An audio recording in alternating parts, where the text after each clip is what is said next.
Abra sua Bíblia comigo em Hebreus capítulo 12.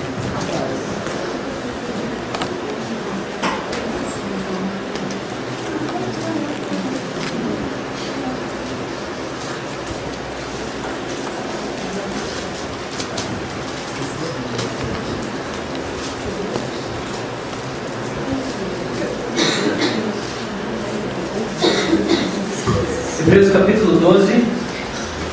Vamos orar. Paizão, obrigado por tudo que veio acontecer até aqui. Tudo mesmo, Pai. O que o Senhor falou, o quanto o Senhor inclinou o nosso coração para as coisas do Senhor. O Senhor quer tanto o nosso bem, Deus. E o Senhor quer falar conosco nesse momento. Ajuda aqueles que não têm entendido o Senhor a entender o Senhor agora. E aqueles que não estão esperando algo do Senhor, que sejam surpreendidos pelo Senhor. Que o Senhor fale, Deus, com o teu povo nessa noite, com os teus filhos. Que corações saiam daqui mudados, em nome de Jesus. Amém. Irmãos, o tema desse ano, nós definimos ontem. Acabou a reunião da liderança ontem e nós tivemos um momento aqui de oração. Chegou os meninos aqui, já com o violão, e começamos a orar. E aí aquela coisa, né, foi indo embora. Ficamos orando. E aí me veio algo muito claro na mente. Nós havíamos conversado na reunião da liderança que duas coisas nós entendemos que Deus vai tratar esse ano na nossa igreja. É um discernimento que nós tivemos, que Deus vai ensinar duas coisas para nós esse ano. Primeira coisa, Deus vai ensinar a gente a ter equilíbrio. Deus vai nos dar balanceamento. A gente vai aprender a ser equilibrado na nossa fé, equilibrado no nosso serviço, no nosso compromisso, na nossa razão, nas nossas emoções. E ao contrário do que muitas vezes eu pensei, equilíbrio não é frieza. Equilíbrio não é frieza. Equilíbrio é firmeza, é o contrário.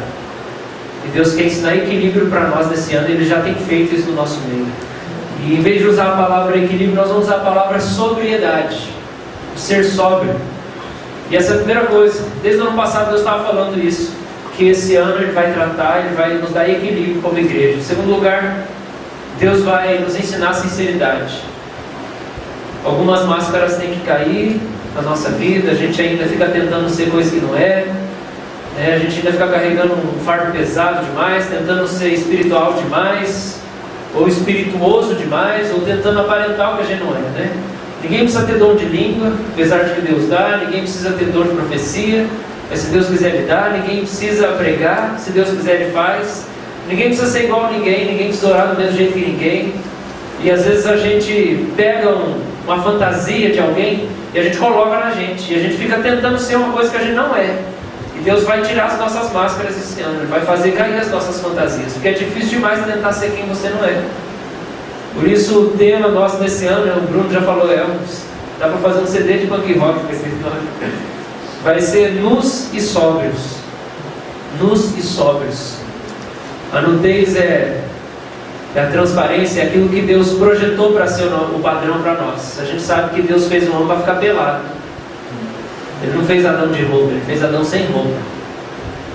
O negócio que o pecado fez Adão ter que inventar uma roupa para esconder, né? Então, a nudez é a primeira coisa, é a sobriedade. E é até uma contradição, né? Porque ninguém que é sóbrio anda pelado por aí, mas no reino de Deus as coisas são loucas, né? A sabedoria de Deus é loucura para o mundo. Nudez e sobriedade, é isso que Deus vai dar para nós nesse ano. Amém? Amém. E o nome da pregação não tem a ver diretamente com nada disso, mas o conteúdo sim. A pregação hoje se chama Serviço Contemplativo. Esse é o tema da mensagem, Serviço Contemplativo. E nós vamos falar sobre o equilíbrio entre a vida mística de experiência com Deus e a vida prática de serviço a Deus. Porque a gente precisa de equilíbrio nisso.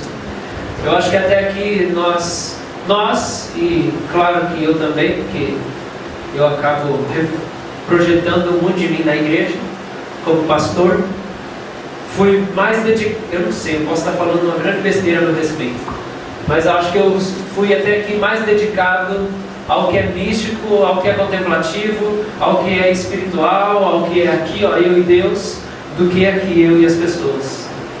Eu acho que a minha vida até aqui ela tem sido muito assim, eu e Deus, eu e minhas experiências com Deus, e não tanto eu e as pessoas, eu servindo as pessoas, eu amando as pessoas.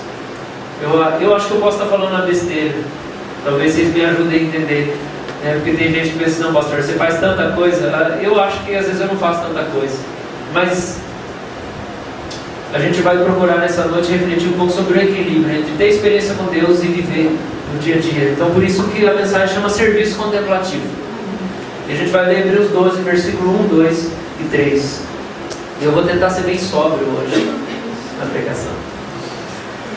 Portanto, também nós, visto que temos a rodear-nos tão grande nuvem de testemunhas, desembaraçando-nos de todo o peso do pecado que tenazmente nos assedia, corramos com perseverança a carreira que nos está proposta, olhando firmemente para o autor e consumador da fé, Jesus, o qual, em troca da alegria que lhe estava proposta, suportou a cruz, não fazendo caso de ignomínia, e está sentado à destra do trono de Deus. Considerai, pois, atentamente aquele que suportou tamanha oposição dos pecadores contra si mesmo, para que não vos fatigueis, desmaiando em vossas almas. Eu vou ler agora a versão revista e corrigida, que é um pouco diferente. Portanto, nós também, pois que estamos rodeados de uma tão grande nuvem de testemunhas, deixemos-nos todo o embaraço e o pecado que tão de perto nos rodeia, e corramos com paciência a carreira que nos está proposta, olhando para Jesus, o autor e consumador da fé, o qual, pelo gozo que lhe estava proposto, suportou a cruz, desprezando a afronta, e assentou-se à destra no trono de Deus. Considerai, pois, aquele que suportou tais contradições dos pecadores contra si mesmo, para que não enfraqueçais, desfalecendo em vossos ânimos. O santo que escreveu Hebreus até aqui explicou o sacerdócio de Jesus, explicou o trabalho intercessor de Jesus, ele explicou que Jesus é Deus, e ele explicou um punhado de gente que viveu movido pela fé. Então a gente acaba o capítulo 11 com um monte de exemplo de fé, inclusive eu vou citar alguns que estão lá. E agora, quando ele termina o capítulo 11 falando sobre os heróis da fé e aquela lista incontável, e ele até fala assim, nos falta tempo até para dizer acerca de mais pessoas que viveram pela fé e morreram pela fé. E agora ele vai entrar no capítulo 12. Então ele lança os fundamentos da nossa fé, que é Cristo é o nosso intercessor, Cristo é suficiente, nós recebemos a santificação através da obra de Cristo, a justificação através da obra de Cristo, a glorificação através da obra de Cristo, e não é nada que nós temos que fazer, nós temos que crer. É isso que nós temos que fazer, nós temos que crer. Aí passa uma lista de gente que creu, que é o Hebreus 11. E agora capítulo 12 ele vai dizer, gente, o maior exemplo de todos os heróis da fé é o próprio Jesus. Por isso nós temos que fixar os olhos nele e correr a carreira, porque tem um monte de gente olhando para nós, e nós vamos fitar os olhos em Jesus e correr a carreira com todas as nossas forças, olhando para ele, contemplando ele, e lembrando sempre do Evangelho, que é aquilo que ele fez, que ele suportou, que ele deixou sua glória, veio, ele desprezou a afronta que ele recebeu, ele foi crucificado no nosso lugar, ele ressuscitou, assentou à destra de Deus. Vamos correr olhando para ele, porque a nossa vida é muito difícil como crente, mas se a gente olhar para o tanto de coisa que ele sofreu, a gente vai ser reanimado. E aí, como diz no versículo 3, considerai atentamente aquele que suportou tamanha oposição dos pecadores contra si mesmo. Para quê? Para que não vos fatigueis desmaiando vossa alma. Tem gente que está cansado de buscar Deus, tem gente que está cansado de tentar viver santidade. É para essas pessoas que esse texto foi escrito, de uma maneira muito especial. É para essas pessoas, mas serve para todo mundo, porque a gente sempre cansa, né? De tempos em tempos a gente cansa, e olhar para bons exemplos nos anima demais. Quando a gente estava lá na Avalanche, agora nesse tempo o pastor Manuel foi lá passar 10 dias comigo, e ele assistiu aulas, aconselhamentos e tudo mais, e pediram para ele dar devocional 2 dias, e é com toda a turma, E quando ele contou a história dele, o povo começou tudo a chorar. É uma choradeira de lá para cá e de cá para lá, porque no curso todo tinha umas 16 pessoas. E muita gente com conflitos na área da homossexualidade, na área da sua sexualidade, com vício sexual, muita gente enfrentando suas batalhas. E muita gente nova, né? Acho que a pessoa mais velha que estava fazendo o curso tinha 30 anos.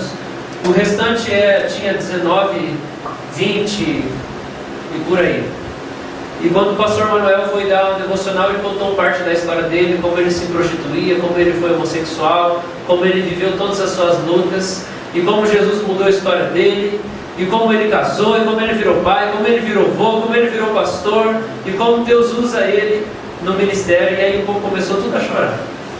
Sabe por quê? Porque renovou a esperança.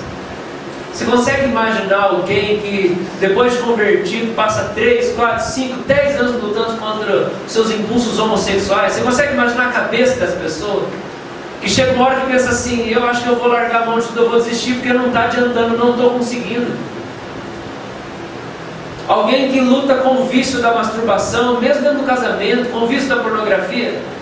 Gente, é muito fácil desanimar, porque os nossos pecados às vezes parecem muito maiores do que nós.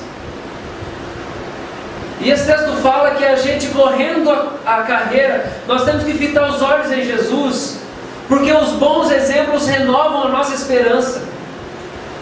E foi isso que aconteceu naqueles dias. Eu senti que o pastor Manuel, contando a história dele, era um bálsamo, pessoal. Teve um dia que ele estava lá lavando a louça, tal, o pastor Manuel serve, estava lá lavando, era minha escala, ele chegou, começou a lavar junto. E aí na lavação da louça, começa a conversar, chegam uns meninos aqui e ali. Alguns tinham acabado de terminar namoro, outros também. E aí perguntaram ao pastor, como é que você faz? Você tem tentação ainda? Como é que funciona? Aí ele contando: meus filhos, tem tentação até hoje. Todo dia tem tentação. Como que não tem tentação? Claro que tem. Ué, sou humano. Só que quando a tentação está mais forte, eu corro para minha mulher e falo: põe a mão na minha cabeça aqui e ora por mim. Que hoje está muito difícil. Gente, é assim mesmo. A gente sempre vai ter tentação, a gente sempre vai ter as lutas. Às vezes a gente fica numa ilusão de que a vida que Deus tem para nós aqui nessa terra é que nós não vamos ter nunca mais problema. E a gente pensa: Deus, quando que vai acabar os problemas? Não vai acabar. Não vai acabar. Sabe aquela pessoa que você admira demais na vida dela com Deus? Ela tem as lutas que você tem. Só que ela amadureceu um pouco e aprendeu a administrar um pouco melhor. Só que aí apareceram outros. E aí vai assim, né? Você supera umas e vem outras. Então o exemplo de Jesus é bom. A gente olhar para o exemplo de Jesus para renovar o nosso coração. Na oração ali eu estava falando com o Estevão. Como eu admiro o Estevão. Por todas as lutas que ele tem enfrentado. Por irmão estar longe, pai estar longe, mãe estar longe. Família que não está mais junta. E ele está aqui junto com a gente, buscando Jesus. Desanimou, animou, ele está aqui. Buscando Jesus, trabalhando, ministrando louvor aqui na bateria, servindo a Deus. E muitas vezes você vai falar: como é que você está? Eu falo: cara, eu estou meio desanimado. Eu falei: cara, isso é uma inspiração, sabe por quê? Porque a gente fica desanimado, mas quando a gente olha para você, você fala que está desanimado, mas você está aqui mesmo assim. Isso é inspiração para nós. A gente precisa olhar para as pessoas ao nosso redor que servem de exemplo, de inspiração. Falei para ele: se eu tivesse passado pelas coisas que você passou, talvez eu não estava aqui hoje, não estava crente. Nós temos que honrar as pessoas ao nosso redor. Nós temos que olhar para os bons exemplos. E principalmente para Jesus, que é o nosso maior exemplo de superação, de serviço contemplativo. E por que eu falo serviço contemplativo? Cada dia que passa eu tenho aprendido a chorar mais. Por causa do Evangelho que Deus me chamou para fazer parte. Cada dia que passa eu aprendo a chorar mais. Porque eu estou entendendo que eu fui chamado só para contemplar tudo que o Trino Deus faz em mim, através de mim. Deus me chamou para eu ficar observando, para eu ficar assistindo as coisas que Ele faz. E eu tenho aprendido a chorar mais, porque eu estou aprendendo a assistir mais. A perceber, contemplar. Contemplar é ficar analisando. Contemplar é você ficar observando e ficar admirando. Isso é que é contemplação. Deus nos chamou para contemplar contemplar. Nós somos um povo contemplativo. O que é louvor? Louvor é um mandamento. Por que a Bíblia manda tanta gente louvar a Deus? Vai lá ler o Salmo 150. Por que é tanto para louvar a Deus? É para você olhar, contemplar, admirar e começar a cantar das coisas. Nós somos um povo contemplativo, fomos chamados para isso. E Deus quer que a gente aprenda a contemplar o que Ele está fazendo. Essa atividade precisa se manter constante na vida do cristão, mesmo em meio ao serviço e até no momento do martírio, como foi com Estevão. Contemplação precisa acontecer o tempo inteiro na vida do cristão. Não é só na hora que ele está dentro do quarto orando. Não é só na hora que está no louvor, que está com a luz apagada, e aí está rolando aquele sonho, aquela coisa, né? Domingo passado a música espontânea durou 40 minutos. Não é só nessa hora que a gente vive a contemplação. A contemplação precisa acontecer na hora do serviço também. E também na hora da dor. Mesmo quando a gente sofre, a gente não pode tirar os olhos de Jesus. Mesmo quando a gente serve, a gente não pode tirar os olhos de Jesus. Acordei hoje cedo, graças a Deus, dormi cedo ontem. Jesus me deu paz, tirou todo mundo daqui. Não tinha John, não tinha Gustavo, não tinha Hebe, não tinha ninguém. Fiquei sozinho e a Madalena dos filhotes. Dormi cedo, acordei 7h30. Adorei um pouco Jesus no violão, orei. E aí orei lá para fora, aquele tanto de bosta da Madalena. Pensei, Deus, tem que limpar isso aqui. Tem que limpar isso aqui. Tem que arrumar o quartinho, escola dominical, beleza. Primeiro eu vou buscar um bom Senhor. E aí tive meu momento de adoração, de oração. E aí peguei a vassoura lá, irmãos, comecei, taquei sabão em pó em tudo. A Madalena caprichou essa noite. E eu fui, passei a vassoura em tudo, o povo estava chegando, eu estava lá. E aí eu já botei alguém para me ajudar lá. E aí já chegou o Eduardo, já foi aqui. E o negócio é que a gente precisa aprender a fazer isso aí. E meter a mão na massa. E meter a mão na vassoura, e meter a mão na enxada, e meter a mão no lençol para arrumar a cama, e para varrer a casa, contemplando Jesus. Não pode parar de contemplar. Contemplação precisa acontecer sempre. E até na hora da dor, igual foi com Estevão. Você lembra de Estevão? O primeiro mártir da igreja. Ele estava lá sendo apedrejado, assassinado, todo ensanguentado. E ele começa a rir. E o rosto dele começa a brilhar. E ele fala assim: eu vejo o Senhor nos céus assentado. Era assentado? Não. Acho que era o Pai assentado e Jesus de pé, né? Foi isso mesmo. Jesus estava de pé. Levantou no trono para receber o primeiro mártir da igreja. E ele estava lá sendo apedrejado. Contemplação precisa fazer parte da nossa vida. Nós vamos entender um pouco mais acerca dos verdadeiros mártires, para sabermos o que nos impele a vida cristã. Paulo diz em 1 Coríntios 13:3 o seguinte: e ainda que eu distribua todos os meus bens entre os pobres, e ainda que entregue o meu próprio corpo para ser queimado, se eu não tiver amor, nada serei. Eu posso fazer tudo. Eu posso vir aqui, acordar 5 horas da manhã e lavar a igreja inteira. Eu posso dar comida para os pobres. Eu posso servir as pessoas em necessidade. Eu posso dar meu dízimo. Eu posso ser o primeiro a chegar e o último a sair. Se eu não estiver contemplando Jesus e amando Jesus, não serve de nada. O serviço sem contemplação é sem sentido. Servir a Deus sem contemplá-lo é sem sentido. Esse serviço contemplativo, eu coloquei também o nome de o êxtase do martírio. Por quê? Porque a palavra mártir significa testemunha. Amartia é a palavra que significa pecado no grego. Mártir é testemunha. Os mártires eram testemunhas de Jesus Cristo. Aí por que virou esse nome? Por que virou esse termo o nome daquele que morre pela fé? Porque o testemunho daquele que morreu e ressuscitou vai ter que morrer e ressuscitar também. Aí o cara vive de um jeito, que ele vive igual ao mestre dele, ele pode ser chamado de testemunho. Se ele morre igual ao mestre dele, ele pode ser chamado de testemunho. Então quem são os mártires? Aqueles que são testemunhas de Jesus. E o êxtase do martírio é a vida cristã, quando a gente serve a Deus e a gente contempla o Senhor Jesus em todo o tempo. O nosso serviço, irmãos, só é genuíno quando tudo o que fazemos é uma expressão da nossa devoção. O nosso serviço só é genuíno quando tudo que fazemos é uma expressão da nossa devoção. Tudo precisa ser movido pela nossa resposta ao que Jesus fez por nós. A gente sabe que quando Jesus está sendo crucificado, ele contempla o reino e ele ora ao Pai: Pai, perdoa porque eles não sabem o que fazem.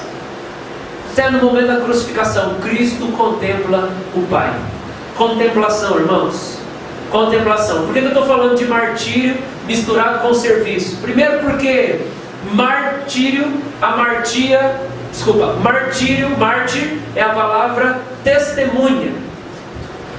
Mas tem dois motivos aqui que eu quero trazer. Por que eu estou falando de martírio dos mártires? Primeiro porque eu quero trazer a consciência da igreja que tem acontecido nos últimos dias na Síria e no Oriente Médio. De uma maneira radical, nossos irmãos têm sido assassinados por lá, sido sequestrados, muitas mulheres estupradas, violentadas, vilas inteiras sido invadidas pelos radicais, e até muçulmanos têm sido assassinados no meio de tudo isso aí. E a gente precisa se levantar como igreja, se compadecer um pouco e se informar um pouco melhor do que está acontecendo. Toda semana você procura lá na internet,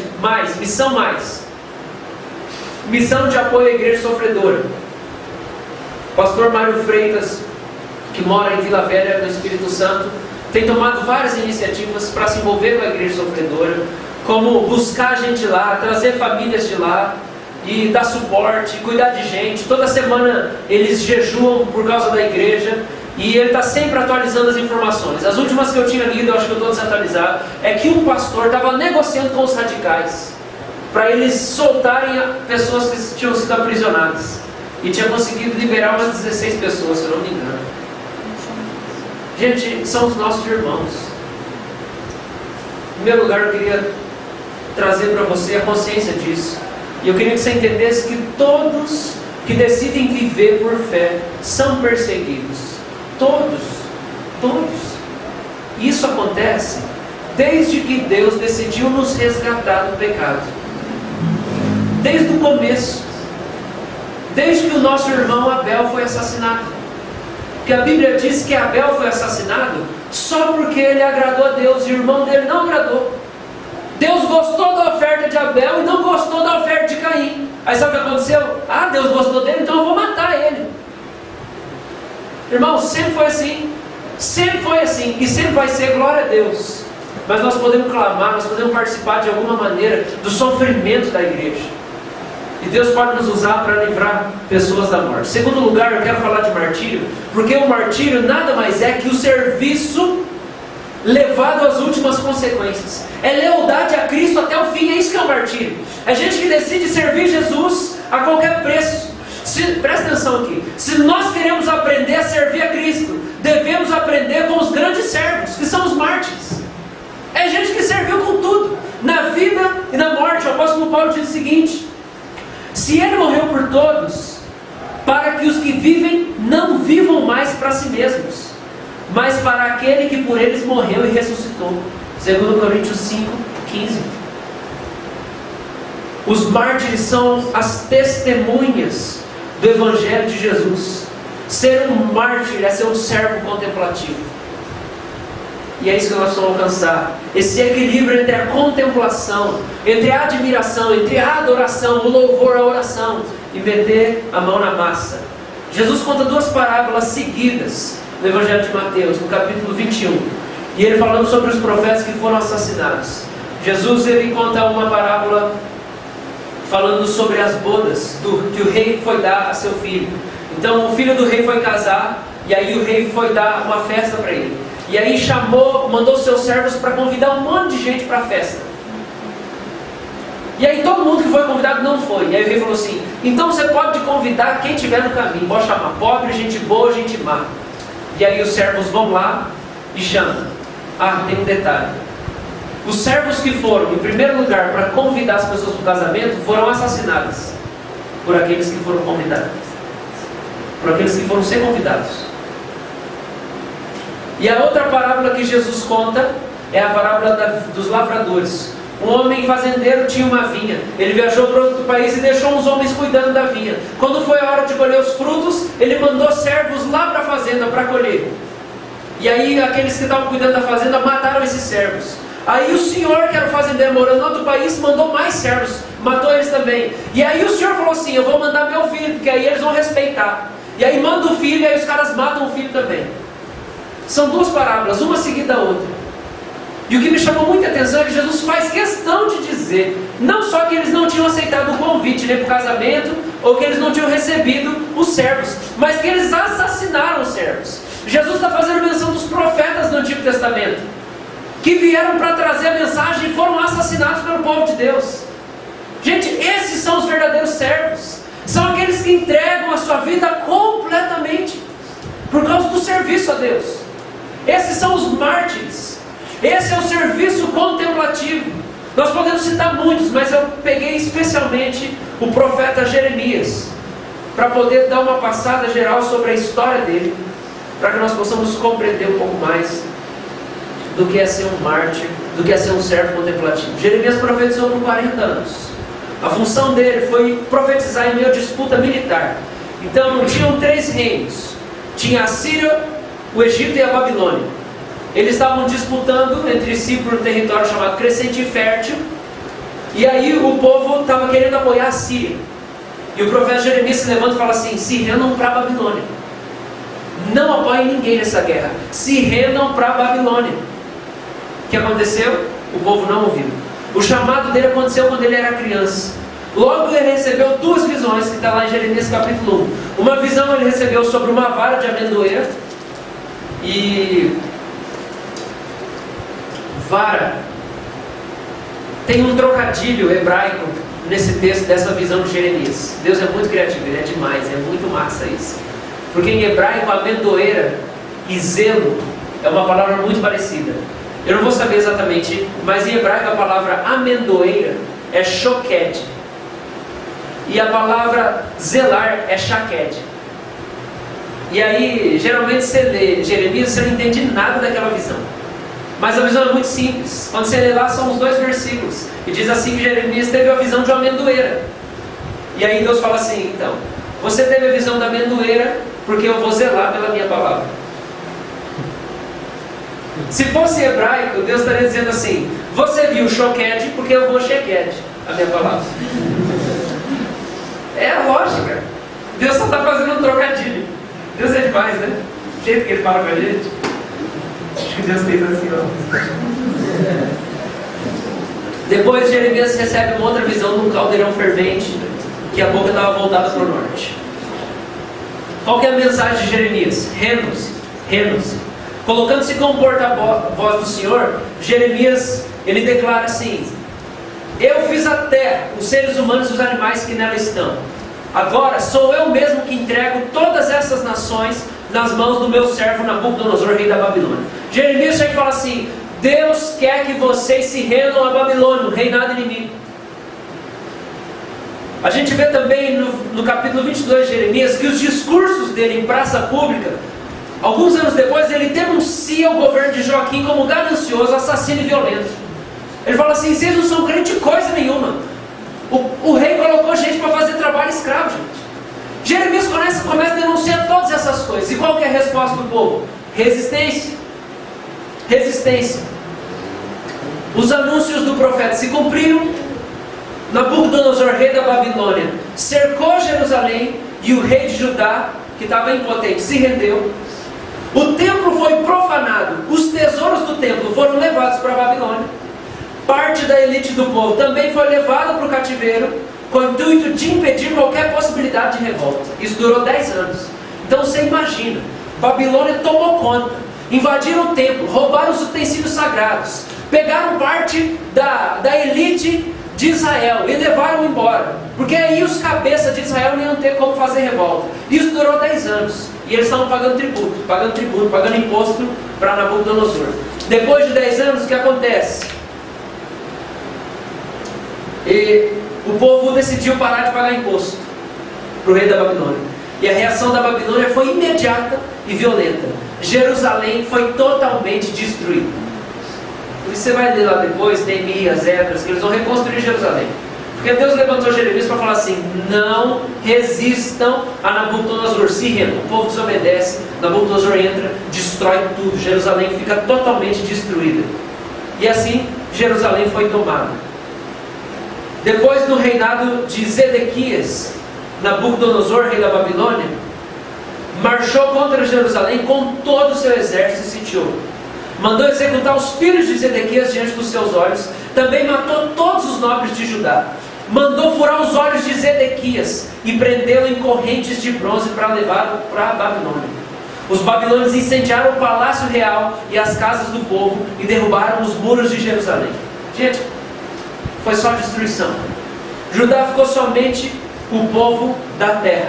O livro de Lamentações expressa a dor pela destruição da cidade. É isso que é Lamentações.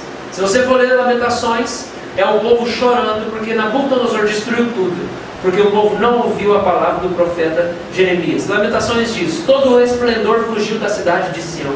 Seus líderes são como corças que não encontram pastagem. Sem forças fugiram diante do perseguidor. Lamentações 1:6. O Salmo 137, versículo 1 também nos dá uma nítida mostra da aflição que se abatia sobre o povo. Junto aos rios da Babilônia, nós nos sentamos e choramos com saudade de Sião. Foi isso que aconteceu. Esse era um servo contemplativo. Jeremias levantado para dar uma dura palavra para o povo que não ouviu a sua repreensão. Profetizou durante 40 anos. Foi chamado quando criança. A mensagem dele era de rendição. A resposta do povo era resistência. E eu quero terminar falando sobre Jeremias, dizendo sobre o sofrimento que ele passou por causa do seu serviço. Desprezo, prisão e apedrejamento. Por causa do desprezo que vinha de todos os lados, Jeremias lamentou no capítulo 20: maldito seja o dia em que eu nasci. Ou ainda: sou ridicularizado o dia inteiro, todos zombam de mim. Jeremias recebeu a ordem de não se casar e ter filhos para ilustrar a sua mensagem. O extermínio da próxima geração. Essa era a mensagem de Jeremias. A próxima geração do povo de Israel vai ser exterminada, porque o povo abandonou o Senhor completamente. Aí Deus falou assim: você está proibido de casar, você não vai ter filhos, porque você é a mensagem. A sua vida é a mensagem. E através da sua vida, você vai mostrar o que eu vou fazer com o povo. Não gerar filhos era o sinal de que não havia futuro para Judá. Não tem futuro para vocês. Esse foi o sofrimento de Jeremias no corpo. Jeremias tinha poucos amigos. Seu mais chegado amigo foi o escriba Baruque, que escreveu muitas de suas profecias. E ao que parece são qualificados como amigos apenas Aicão, seu filho Gedalias e Ebed-Meleque. Jeremias tinha praticamente 3 ou 4 amigos. Num certo momento, Jeremias foi preso, porque quando começou a estourar a guerra de novo, Jeremias foi profetizar na frente do palácio. Prenderam Jeremias e proibiram ele de entrar no templo. Jeremias chama Baruque vai lá na prisão e Jeremias narra as profecias para Baruque.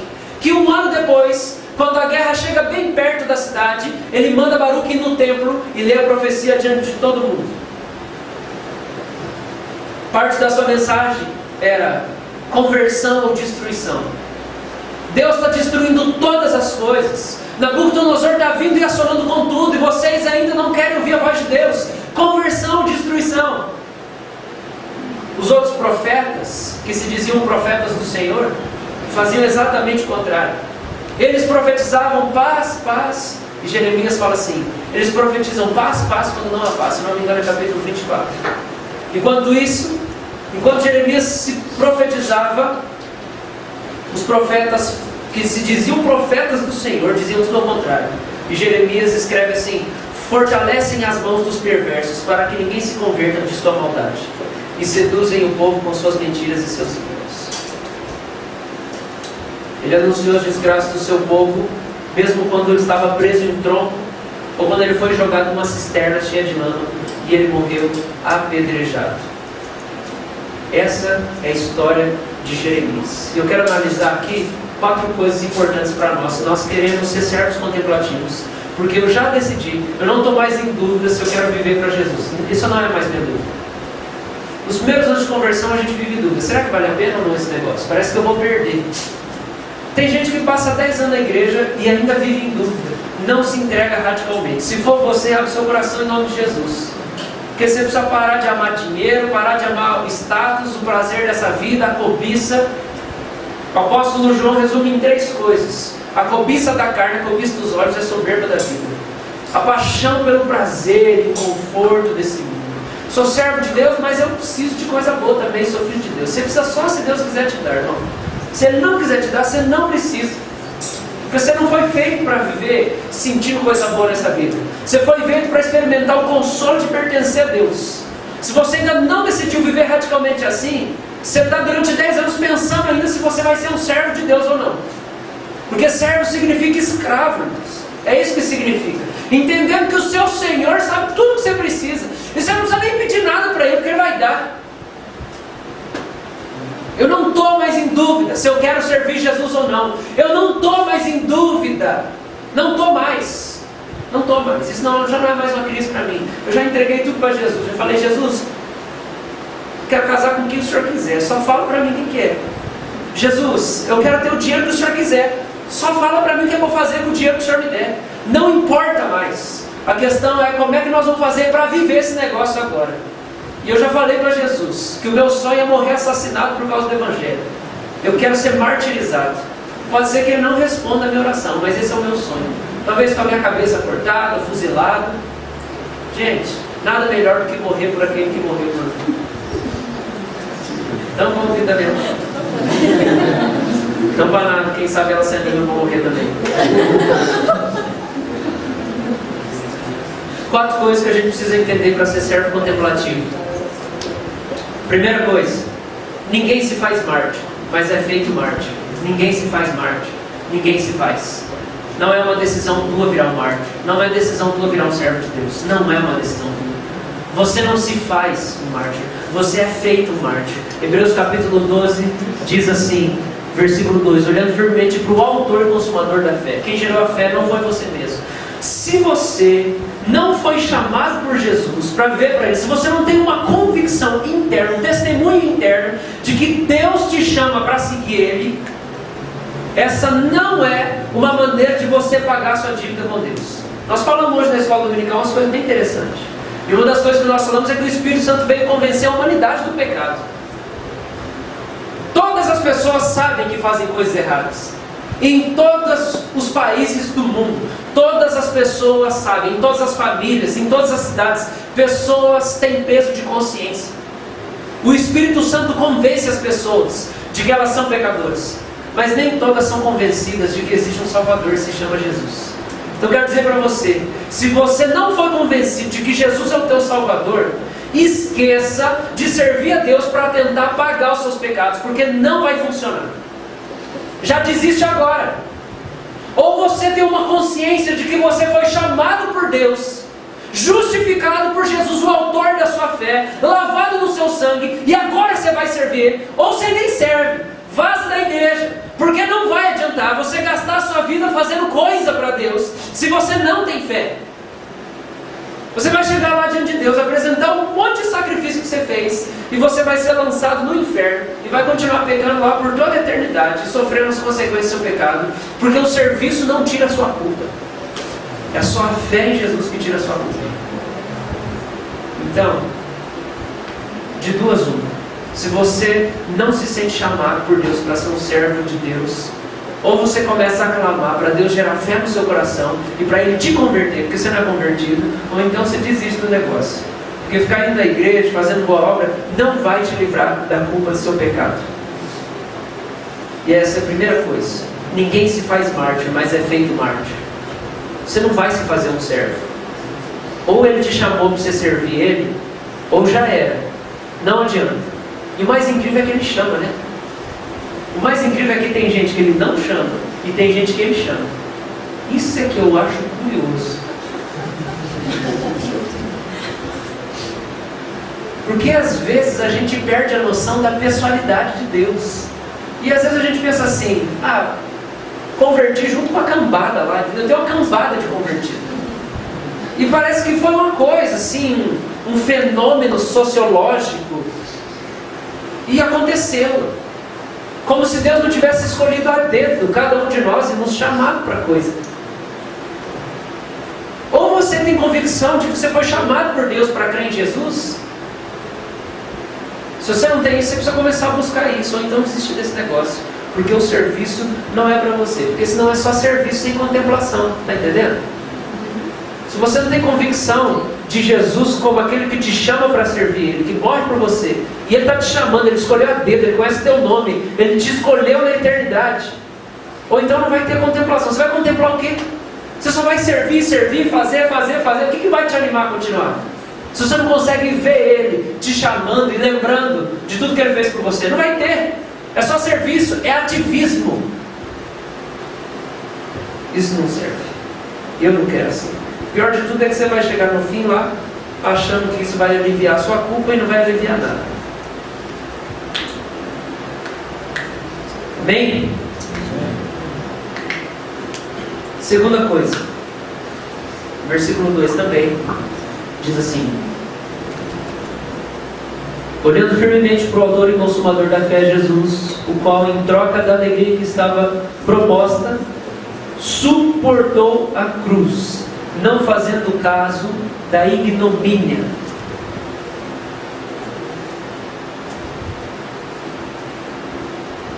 Versão revista e corrigida fala assim: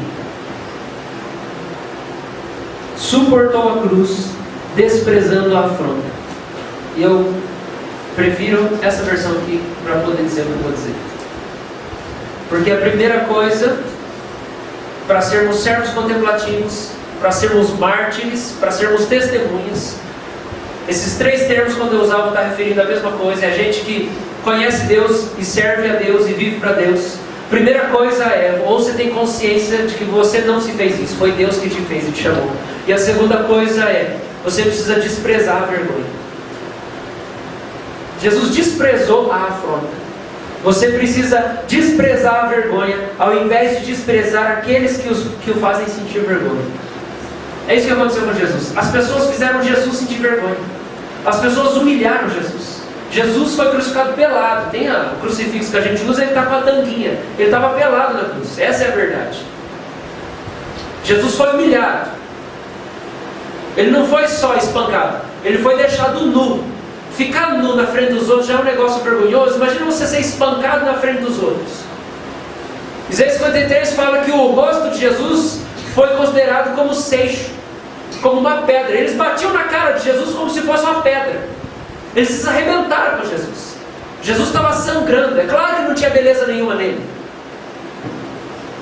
No entanto, Jesus não desprezou as pessoas que fizeram isso com ele.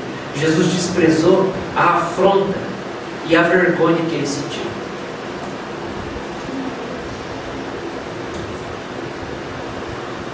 Isso é você parar de desprezar as pessoas que te machucam e começar a desprezar a dor que você sente porque elas te machucaram.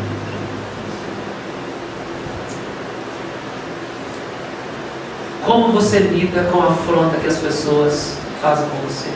Como você lida com as ofensas que as pessoas cometem na sua direção? Se você quer seguir Jesus, só tem uma saída. Você despreza a afronta e não as pessoas. Você despreza a humilhação e a vergonha de ser exposto e não as pessoas. É quando eu sou desrespeitado como pastor no dia a dia, que é uma coisa que acontece, e em vez de ficar bravo com a pessoa, eu mando a minha carne calar a boca. Você não é ninguém, você é um servo, se humilha, fica quieto. Você não precisa ser honrado pelas pessoas para servir. Fique quieto. Se abaixa a cabeça. É desprezar a minha carne, tentando dizer assim: cadê seus direitos?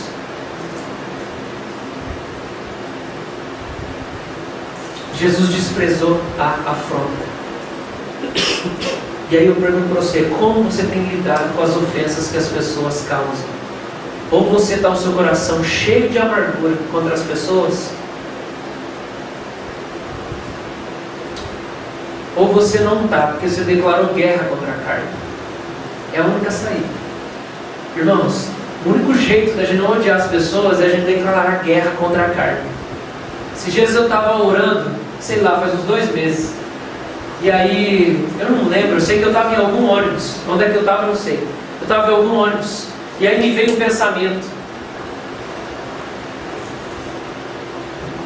E aí eu falei assim para Jesus, viver esse pensamento que eu vou dizer. E eu orei ele para Jesus. Eu falei: Jesus, Senhor, eu já quis ficar solteiro. O Senhor falou que vai dar uma esposa. Beleza.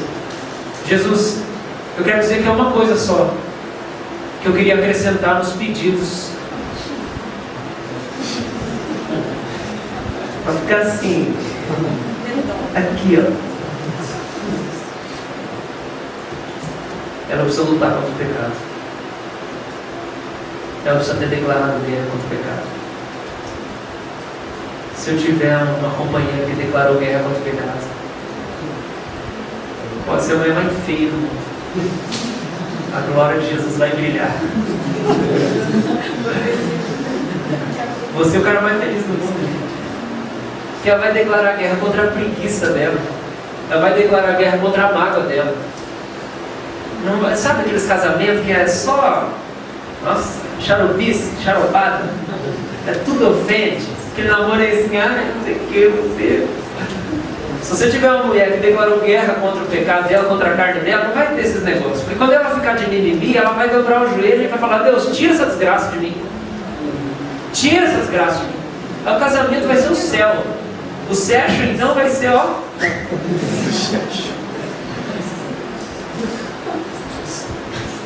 De duas uma. Você está entendendo isso?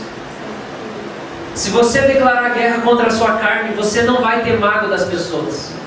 Porque quando a sua carne disser para você assim, te ofenderam, o que você vai fazer? Você vai dizer: cala sua boca, que eu não mereço nada mesmo. Cala sua boca, cara. Prega para o seu coração. Prega para a sua alma. Os sentimentos negativos, ao invés de gerar uma sensação de desprezo, eles é que são desprezados. Na verdade, o que ele está dizendo é que Jesus não ouviu o próprio coração dele. Jesus não ouviu o próprio coração dele. O servo contemplativo é alguém que serve, mesmo quando ele está tentando contemplar e parece que está meio embaçado. E aí ele não está naquele êxtase. Ele não está naquele sentimento do louvor de 2 horas do domingo com a luz apagada, mas ele vai servir mesmo assim. E não importa o que ele está sentindo, ele despreza o sentimento negativo que ele tem, porque ele sabe que ele tem que servir a Deus, porque ele sabe que ele é santo pelo que Cristo fez por ele. Ele não serve só quando ele está sentindo, ele serve o tempo inteiro, porque ele tem fé, ele crê. Fé não é sentir. Sentir é um brinde que Deus dá para nós. Mas fé é uma convicção. Um grande mártir que foi o apóstolo João, vocês sabem, né? O apóstolo João foi um cara que tentaram matar e ele não morria de jeito nenhum. Aí trancaram ele na prisão de Pátimos lá, todo cheio de ferida, porque tinham jogado ele no óleo quente e não morria. Jogaram e trancaram lá e ele escreveu o Apocalipse. O apóstolo João, um grande mártir, escreveu sobre os maus sentimentos, sobre a gente servir a Deus só quando a gente sente. Sabe esses crentes assim? Eu não estou sentindo. Ele escreveu sobre isso. E ele falou assim: se o nosso coração nos acusar, certamente Deus é maior que o nosso coração. 1 João 3,19. Se o nosso coração nos acusar, Deus é maior que o nosso coração. Se você não está tintindo, Deus é maior que o seu coração. Vai mesmo assim, meu filho, não tem que estar tintindo. Você sabe o que você tem que fazer? Vai fazer. Você sabe que você tem que levantar e lavar aquela louça lá para sua mulher, para você poder ser feliz de noite? Vai lavar aquela louça. Amém? Você sabe que você tem que conversar com o pastor? Vai conversar com o pastor. Tem gente que fica esperando. Presta atenção aqui, em nome de Jesus, que Deus vai falar com algumas pessoas na mosca. Tem gente que fica assim, ó, tem aquele troço mal resolvido na vida e fica esperando. Eu vou esperar o dia perfeito. O dia perfeito. Que o pastor olhar para mim, vai estar com um cheiro de colgate vindo da boca dele, ele vai estar com o Hugo Boss, e ele vai estar na unção, naquele sorriso assim, e ele vai chegar e vai dizer assim: meu amado, como você está? Como está a sua vida? Quando ele estiver assim, eu vou falar para ele esse negócio que está no meu coração. Isso aí não é fé não, irmão. Isso aí é concupiscência da carne. Isso é concupiscência da carne. Você quer sentir bem para poder servir. Se você sabe que você tem que resolver aquele assunto com aquela pessoa, para de ficar esperando a ocasião perfeita, que isso não existe. Não existe ocasião perfeita. Existe quando o Espírito fala, vai, e aí você vai. Às vezes a gente não resolve as coisas na nossa vida porque a gente fica assim, estou esperando o momento certo. O momento certo é na hora que você for obedecer. É aí que é o momento certo. Porque se Deus já mostrou, é porque é sempre para você resolver. Cuidado com os maus sentimentos, eles não podem guiar a sua caminhada. Cuidado com os maus sentimentos. Eu gosto muito de Tiago, quando fala assim: Elias, homem sujeito aos mesmos sentimentos que nós, orou com insistência e Deus ouviu. Elias orava até quando não sentia, é isso que o texto está falando. Ele orava com insistência. E o contraste é que ele sentia coisas que a gente sente. E a gente é assim. Não tem nenhuma semana que todos os dias a gente está feliz. Elias era assim também. Só que ele insistiu na oração mesmo quando ele não estava bem. A falta do espírito de servo, que é essa disposição de fazer o que tem que fazer, esse desejo de estar confortável antes de servir, a falta desse espírito de servo faz com que a igreja seja essa coisa esquisita, onde as pessoas ficam pulando de comunidade em comunidade, de igreja em igreja, ministério em ministério. A pessoa não fica em lugar nenhum, sacou? Porque ela está esperando quase que o grupo de apoio do AA. Ela está esperando isso, que ela vai chegar na igreja e falar: oi, até a gente até faz isso para dar uma Aí assim, fica um pouco, entendeu? Aí muda. Sabe por quê? Porque a pessoa tem medo de intimidade. A hora que Deus começa a gerar uma coisa ali para trabalhar o coração, a pessoa... Aqui não tem muito isso, né? Porque a nossa igreja não tem tantos anos, né, de tradição. Mas eu conheço igreja que o cara vai na Páscoa e no Natal. Ele vai lá para garantir, né? Sei lá o que. Ele não entendeu, né? Vai na Páscoa e no Natal. A igreja perde o propósito. E o espírito de servo não está aí. A falta de espírito de servo é gente que não sabe sofrer. Eu vou repetir. Eu acho que a coisa mais esquisita do mundo é um cristão que não sabe sofrer. A coisa mais esquisita do mundo é um cristão que não sabe. Ele não sabe quem que ele está seguindo. Ele está louco. Está com uma crise de identidade. Então ele quer que a igreja seja um lugar onde ele não sofra. Deixa eu falar uma coisa. Eu sou o pastor. Esse aqui é o lugar que eu mais sofro, gente. Esse aqui é o lugar que eu mais sofro. Mas estou seguindo Jesus, vai fazer o quê? Não vou sofrer? Então eu tenho que morrer. Não dá, gente.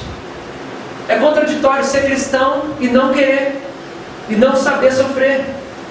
Ser um escravo, ser um servo é ser pobre, fraco, nu, sem vontade própria.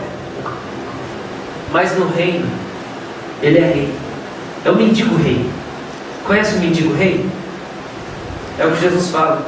É um termo esquisito, mas esse é o pobre de espírito, é o mendigo rei. Porque Jesus fala assim: bem-aventurado o pobre de espírito, porque dele é o reino. Ele é um mendigo aqui. Mas no que se trata do reino, o reino é dele. Jesus não fala que ele é do reino, ele fala que o reino é dele.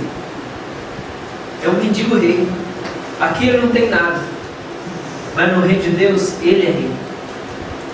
É o jeito que a gente tem que viver. Esse é o espírito do servo. Terceiro lugar. Primeira coisa, ninguém se faz servo contemplativo, ninguém se faz mártir. É Cristo que te faz. Primeiro você precisa ter fé, depois para servir. Não é o contrário. Você não serve a Deus para ser salvo. Se você não tiver fé e não for salvo ainda, não adianta você servir. Você pode clamar para Deus te dar fé. Segundo lugar, o servo contemplativo, ele despreza a afronta. Ele declara guerra contra a carne. Terceiro lugar, o servo contemplativo é alguém contemplativo. Versículo 2 diz: olhando firmemente. Isso é contemplação. Contemplação é olhar. Contemplação é ver. Olhando firmemente. A alegria do servo contemplativo é ficar sozinho com seu pai. O servo contemplativo, o mártir, tem prazer na intimidade com Deus. Gente, intimidade com Deus eu acho que é a coisa mais maluca e mais vigorosa que pode existir. É maluco. Sabe por quê? Em primeiro lugar, teu pai é Deus. Para começar, eu fico pensando na mitologia grega lá, né? Você assistindo os filmes do Hércules. Qual que é o outro lá, Bruno, que nós assistimos lá em casa aquela vez? Do ladrão de raios lá. Ah, galera, vocês não, hein? Leia a Bíblia que é bom, né? Cadê, gente? Fico pensando nisso. Quando no filme lá o pai dos caras é Deus. Primeira loucura é essa: o meu pai é Deus. Segunda loucura. Eu posso dizer para Deus, com as minhas palavras, o que eu quiser. Qualquer coisa. Eu posso falar qualquer coisa. De qualquer jeito, eu posso falar: Deus, faz todo mundo aqui achar cinquentão. Essa semana para chegar, eu posso orar isso, eu posso falar isso, gente. E eu estou falando para Deus. Eu não preciso, vou falar de novo, não preciso sentir o negócio para orar. Deus não ouve só oração fervorosa. Deus ouve oração que você não sente nada também. Isso é coisa do capeta que você tem que sentir para orar. Você tem que crer para orar, você não tem que sentir. Então, primeira coisa, meu Pai é Deus. Segunda coisa, eu posso falar o que eu quiser do jeito que eu quiser. Terceira coisa, Ele vai me ouvir. E a quarta coisa, Ele vai me responder. O servo de Deus, o verdadeiro mártir, ele é alguém contemplado, ele entendeu isso. Que ele pode chegar do jeito que ele quiser para o Pai, que não tem problema. Ele é aceito, ele é recebido. Talvez você tenha tudo correto na sua vida. Você tem família certinha, você cresceu na igreja, você tem faculdade, você tem emprego, você tem amigos, você tem vida de oração, você lê a Bíblia, mas a sua comunhão com Deus é um negócio vazio. É possível você ter vida de oração, vida devocional, servir na igreja, ter uma ótima família, seus pais não divorciaram, você não briga dentro de casa e ainda assim sua comunhão com Deus é um negócio vazio. Porque você não sabe quem você é. E você não sabe quem Deus é. Você não teve revelação desse amor. Não existe prazer em oração. Oração é um troço pesado para você. Você não vai conseguir servir durante muito tempo. Eu queria dar um exemplo de servo contemplativo. E eu vou ler um trecho de 2 Crônicas 24, 17. Diz assim: depois da morte de Joiada, vieram os príncipes de Judá e se prostraram perante o rei, e o rei os ouviu. Deixaram a casa do Senhor, Deus de seus pais, e serviram aos postes ídolos. Lembra o que é poste ídolo? Aquele pênis gigante, que eles faziam adoração idólatra, e ficavam as mulheres lá, pelo ano saía pela boca. O povo abandonou Deus e começou a fazer isso com as mulheres, desde casar com elas. Por isso que dá tudo errado, né? E por essa sua culpa veio grande ira sobre Judá e Jerusalém. Porém o Senhor lhes enviou profetas para os reconduzir a si. Estes profetas testemunharam contra eles, mas eles não deram ouvidos. 2 Crônicas 24, 20. O Espírito de Deus se apoderou de Zacarias, filho do sacerdote Joiada, o qual se pôs em pé diante do povo e lhes disse: assim diz Deus, por que transgredis os mandamentos do Senhor, de modo que não prosperais? Porque deixastes o Senhor, Ele também vos deixará. Conspiraram contra ele e o apedrejaram, por mandado do rei, no pátio da casa do Senhor.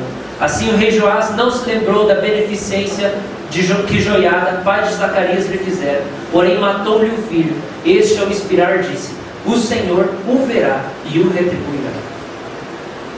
Esse é um servo contemplativo. Ele foi tomado pelo Espírito. Ele teve consciência, ele teve visão daquilo que estava acontecendo. Ele viu e aí ele serviu. O nosso serviço só é genuíno quando ele é uma resposta à revelação que nós tivemos. Se não tiver revelação, não tem serviço genuíno.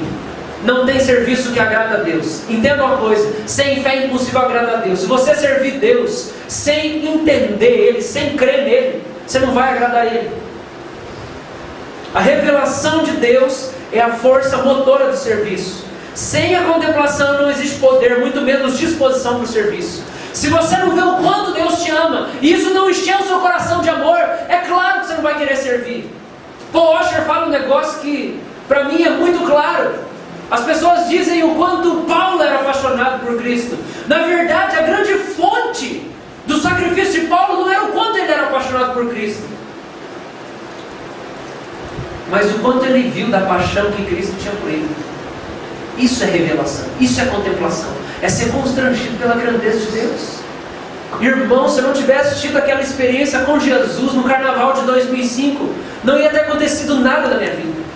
Se Jesus não tivesse vindo para mim, mostrar para mim que Ele é irresistível, infinito, que só Ele poderia me suprir, se eu não tivesse contemplado a glória dEle, eu não teria dito sim para o ministério, para o chamado. Eu sabia que Deus existia, eu cresci sabendo que Deus existia, eu fui levado na igreja desde pequeno.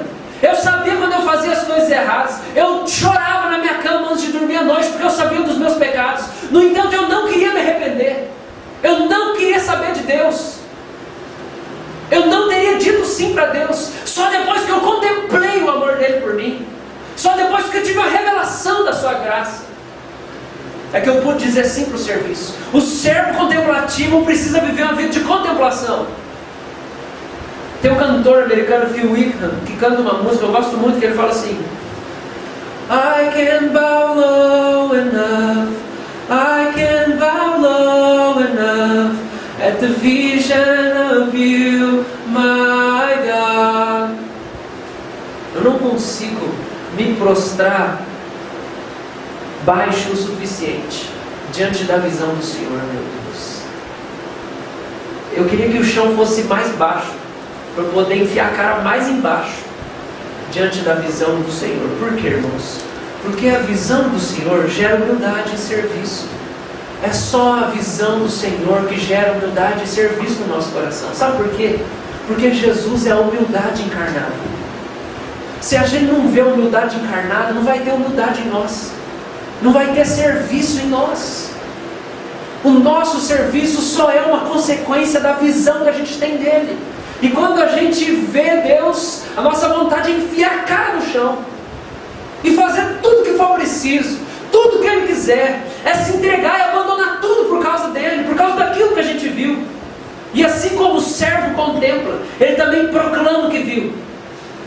Existe homem de Deus que só trabalha, mas não adora, não louva, não ora, não contempla, não jejua, não é homem de Deus. Porque o homem de Deus, o servo de Deus, ele busca sempre a revelação que se renova no seu coração. Serviço sem revelação, sem contemplação é ativismo. É salvação pelas obras, é pecado. Lutero dizia: se orou bem, estudou bem. Se você passou tempo com Deus suficiente, o seu estudo vai ser maravilhoso. Quarto lugar, Jesus deixa para nós muito claro que é preciso ser servo humilde. Quando nós olhamos no texto, dizendo que, olhando firmemente para o autor e consumador da nossa fé, Jesus, em troca da alegria que estava proposta, suportou a cruz, não fazendo caso da ignomínia, está sentado à destra do trono de Deus. Jesus abriu mão do trono, veio, encarou o serviço, encarou a humilhação, para depois ser levantado de novo. E a quarta coisa que faz parte da vida do servo contemplativo é o serviço. Não é à toa que o primeiro mártir da igreja era um distribuidor de cesta básica e responsável pelo ministério de visitação. O primeiro mártir da igreja. Ele é um distribuidor de cesta básica e responsável pelo ministério de visitação. Estevão dava comida para as viúvas, para os pobres, para os órfãos. Ele era um diácono, ele cuidava dos necessitados. De brinde ele fazia milagre e ensinava a Bíblia. Mas a Bíblia diz que ele era diácono. Jesus lavou os pés dos discípulos, irmãos. Jesus abriu mão da sua refeição muitas vezes para estar com as pessoas. Ele deixou de curtir e descansar para ensinar e aconselhar muitas vezes. Paulo, que antes matava a igreja, se tornou um servo dela e deixou o serviço a ela matá-lo. O servo de Deus, a testemunha de Jesus, ele precisa servir. Brennan Manning diz um negócio que eu nunca esqueci, faz muito tempo que eu li esse livro. Ele diz assim: se você afirma ser um profeta, não precisa de um cetro, mas de uma enxada. A verdadeira testemunha de Jesus é um servo humilde. Todo amor precisa assumir uma forma. Você sente amor, o que você faz? Eu amo tanto você, tá? O que você faz? Como que esse amor toma forma? O serviço mútuo é uma realidade indispensável para a vida da igreja. Servirmos uns aos outros. Eu visitei, quando eu estava lá em Vitória, a Missão Praia da Costa, uma igreja que tem lá. Praticamente, eu acho que todas as vezes que eu fui lá, eu voltei de carro. Que alguém da igreja lá perguntou se eu estava a pé, se eu precisava de alguma coisa, e me levava embora de carro. Eu ia de ônibus e voltava de carro. Eu conheci umas 3 pessoas, 4 pessoas, só ganhando carona. Por quê? Porque o amor vira serviço, é disposição. Você precisa de alguma coisa? Acabou o culto, de noite, e daí? Deus deu um carro para eu servir os irmãos. Eu nem te conheço, não interessa, eu vou te servir. que você precisa? Você precisa de ajuda? Você precisa de alguma coisa? Você precisa de ajuda para limpar aqui a igreja? Para lavar a louça? Para arrumar as cadeiras? Dentro da sua casa, meu irmão. Se você acha que você é um profeta, você precisa de uma enxada. Você precisa de um Scott Bright. Você precisa de um lavador de privado. Você precisa de um guibol. É isso que você precisa. É só olhar para Cristo. Deus lavando o pé dos discípulos. Deus deixando de comer para poder aconselhar. Cadê o serviço, irmãos? Nós estamos aqui falando de orar, orar, orar. Ano passado nós jejuamos um monte. Cadê o nosso serviço? Quando que nós vamos botar a mão na massa? Desprezar o desconforto do coração e começar a fazer alguma coisa para esse amor tomar alguma forma, se envolver nos ministérios, sacrificar um pouco de nós mesmos. O amor precisa assumir alguma forma, irmãos. Se você está contemplando o verdadeiro Jesus, você está se tornando mais humilde, mais servo, porque Ele é o servo sofredor. Como que você está vendo Jesus? Você tem preguiça de servir. Vou dizer para você, não é Jesus que você está vendo, é o capeta. É um anjo de luz disfarçado, que é o próprio Lúcifer. Porque não tem como você ver Jesus e viver preguiçoso. Não tem como. Alguma coisa vai acontecer em você que você vai querer fazer para Deus. Não para ganhar, mas porque você não consegue viver com a gratidão encadeada dentro do seu peito. Você vai ter que viver alguma coisa. O profeta é levantado para transmitir uma mensagem. Só que a gente precisa entender algo do conceito profético. Sempre o profeta é a mensagem. Ele é a própria mensagem. Por isso que Jeremias, Deus olha para a gente e fala assim, você não vai precisar. Sabe por quê? Porque a sua vida é representação da mensagem. E Deus vira para Oséias e fala assim, Oséias, você vai casar. E você vai casar com aquela prostituta. E ela vai te trair, você vai perdoar e vai cuidar dos filhos dela ainda. E depois ela vai embora se prostituir por muitos anos. E quando ela estiver velha e voltar para a cidade, você compra ela de novo. Porque a vida vira uma representação. Se você é um profeta, se você vai testemunhar Jesus, você não vai fazer isso aqui, ó. Você vai fazer isso aqui, ó. Você vai arregaçar a manga. Você não vai ficar falando, você vai fazer. Você testemunha de Jesus, não é ficar falando, é fazer. É servir. É amar. É abençoar. É parar de cuidar dos seus próprios interesses. É deixar Deus cuidar dos seus interesses. Sabe por quê? Porque você contemplou, meu filho. Você contemplou. Você viu que Ele está cuidando de você. Você viu que Ele te escolheu. Você viu que Ele se sacrificou por você. Você viu que Ele se entregou. Você não precisa cuidar mais de si mesmo. Agora você vai viver para cuidar dos outros. Você não precisa caçar a esposa.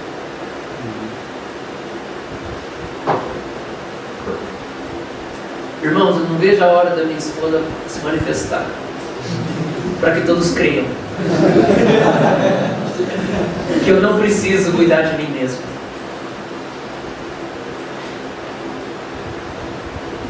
Sabe o que é o mais massa? Uma das coisas mais massas da minha vida é eu ser abençoado por Deus e poder dizer, eu não fiz nada. Isso é uma das coisas mais massas. Poder dizer, eu não cacei essa mulher aqui, eu não cacei essa igreja aqui, eu não cacei esse status, eu não cacei esse conforto, eu não cacei nada, eu não cacei esses amigos. Eles que me caçaram. Bondade e misericórdia estão me seguindo todos os dias da minha vida. A melhor coisa que existe é ser abençoado pra caramba, poder dizer, eu não procurei esses negócios, eu só procurei Deus. Isso é demais, gente. Isso é demais. Eu só servi Deus. Ele cuidou de mim. Jesus fala em João capítulo 15, se vocês permanecerem nas minhas palavras, e as minhas palavras permanecerem em vocês, vocês vão pedir o que quiser e vai ser dado. Permanecer na palavra é servir, é fazer o que Deus quer. Eu sei lá o que eu fiz aqui com o aplicativo que estava a pregação, tanto que eu fiquei deixando aqui.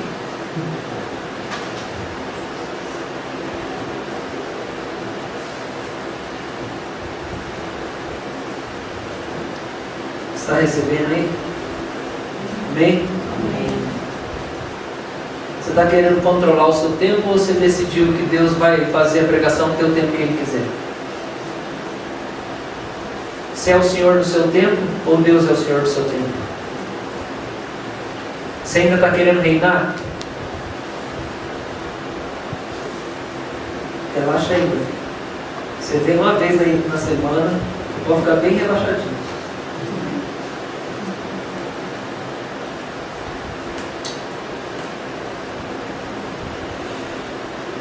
Uma das coisas que Deus trabalhou comigo no Avalanche dessa vez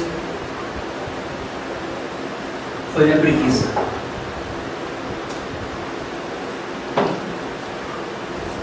Porque minha conversão veio junto com o meu chamamento. E depois que eu descobri o caminho de preparar a pregação, de ter experiência com Deus, de contemplar Deus, eu não larguei mais o negócio. E eu mergulhei nesse negócio de ensino. Eu mergulhei no ensino. E eu tinha decidido que a minha vida ia ser só jejum, oração e Bíblia. Jejum, oração, Bíblia, aconselhamento, pregação. Eu estava nisso aí. Louvor vai entrando também, tem espaço, mas jejum, oração, aconselhamento, pregação. E eu pensei assim, não, eu sirvo para isso. Jesus me chamou para isso. E aí quando eu tinha que fazer alguma coisa que era meio diferente disso, dava uma indisposição. E Jesus começou a mexer no meu coração nesse tempo lá. Porque Ele falou assim, uma das coisas que está fazendo mal para o seu coração é preguiça de servir. Porque você serve muito aconselhando, pregando, preparando pregação. Você serve, você faz, você ora, você intercede. Mas você está servindo do jeito que você quer. Você tem que servir do jeito que eu quero, porque eu que mando na parada. Você é escravo, eu sou o Senhor. Eu estou aqui, você está aí. E de vez em quando eu quero que você pegue na vassoura, eu quero que você pegue na buchinha. Vamos lembrar como é que foi o começo da sua conversão? Deus começou a trazer a minha memória. Participava de ministério nenhum, não tinha chance de nada. Eu mesmo que inventava as coisas que ia fazer. Acabava o culto, desenrolava os cabos, arrumava as cadeiras, abraçava os mendigos na rua, comprava comida e entregava. Eu decidi, eu inventei, pregava no ônibus. Eu vou fazer o que tem que fazer. Passa um tempo, a gente vai chegando assim, agora, pregação, aconselhamento. Subiu o nível, agora estou mais importante, pregação, aconselhamento. E Jesus falou, ó, tem nada a ver isso aí. Desce do salto, filho. Desce do salto. Pega a vassoura e vai varrer aquela área inteira. Eu fui botado nas escalas mais complicadas que tinha lá. Lavar a louça da janta. 25 pessoas, imagina o tamanho das panelas. Quase caía dentro da panela. Foi tudo com alegria, porque eu fui entendendo que era aquilo que eu tinha que fazer. Tinha uma garagem enorme lá. Vai varrer aquela garagem enorme. De sair pele da mão. Vamos lá. Irmãos, a conclusão para nós dessa noite é: quem é que vai encarar aquela pilha de louça hoje à noite na hora que chegar em casa? Que vai falar assim, deixa eu ver o fantástico primeiro. Quem é que vai ser servo? Quem que vai chegar em casa hoje à noite e vai dar uma arrumada naquele quarto, vai dar uma arrumada naquela sala, vai meter a roupa para lavar e falar assim, hoje eu vou dormir mais tarde para fazer um agrado aqui para minha família, para minha esposa, meu pai e minha mãe. Vou fazer um negócio que eu não faço. Essa é a questão. Quem vai fazer isso? Quem vai lavar a roupa suja? Quem vai limpar o chão? Quem vai massagear os pés cansados dos pais no final do dia? Essa é a questão, gente. Porque senão a gente fica igual os políticos do nosso país. Senão a gente faz o mesmo trajeto do PT, que luta pelo pessoal que sofre por causa do salário baixo, e aí quando sobe, abandona todo o ideal e toda a humildade. Igual a Dilma, que vai, pega em arma, faz um negócio, eu vou lutar pela liberdade do meu país, e se enfia no meio de coisa e confusão, até manchar o nome, mas porque acreditava no ideal, aí sobe lá, olha só aparece na frente da televisãozinha, com a roupinha lá, bonitinha, e não mete a mão para limpar toda a sujeira que está acontecendo no nosso país. Cada dia está pior, eu não sei o que vai acontecer mais. Mas um dia foi assim, entendeu? Um dia ela teve um ideal. Acontece que nós como crentes às vezes fazemos a mesma coisa. Um dia a gente começou no ideal, no quebrantamento, na humildade.